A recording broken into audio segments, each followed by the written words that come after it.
projet de liquidation des militants du FRAPP et du projet anti-impérialiste, la main visible de la France.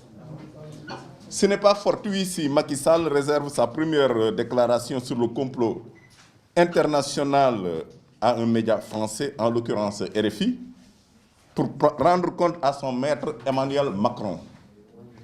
La France ne va jamais lever volontairement son joug sur ses anciennes colonies.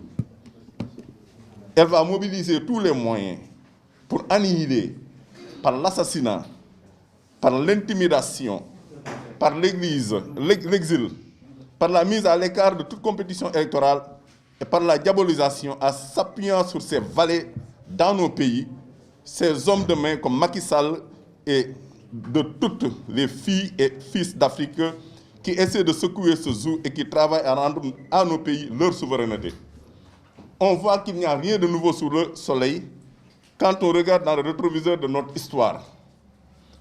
Ousmane Sonko, Guy Marius Sagna et tant d'autres filles et fils d'Afrique, figures de la lutte pour la souveraineté, doivent, sous ce rapport, être maîtrisés, neutralisés, voire supprimés avant 2024, qui doit constituer une étape dans la continuation du contrôle de la France sur notre pays. Ainsi, celle-ci pourra s'appuyer sur ses valets comme Macky Sall pour perpétuer la main basse des entreprises comme Bolloré, Bouygues, Total, Orange, Auchan, Carrefour, entre autres, sur nos économies depuis le pseudo-indépendance d'il y a 60 ans. Au Tchad, par exemple, au moment où nous parlons, le domicile de l'opposant Yaya Dillo Diéro a été attaqué avant-hier, le 28, par des militaires d'Idriss Déby soutenus par Paris. Comme Macky Sall, Idriss Déby restreint de manière disproportionnée les libertés depuis plusieurs mois sous le fallacieux prétexte de la Covid-19 pour embastiller ses opposants.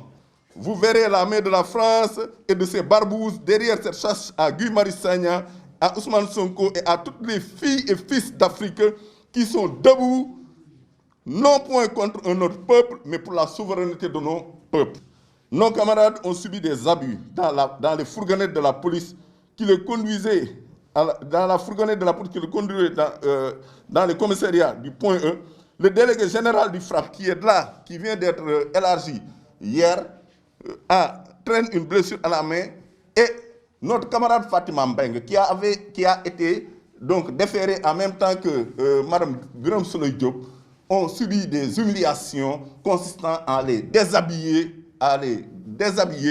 pour tout simplement essayer de leur administrer des tortures psychologiques et morales afin de leur faire dire des choses qu'ils pourraient donc utiliser pour construire une infraction et à rendre public à travers, n'est-ce pas, une certaine presse. Nous n'allons pas nous taire. Nous n'allons pas nous taire et nous n'allons pas rester assis. Nous n'allons pas laisser faire. Nous allons résister.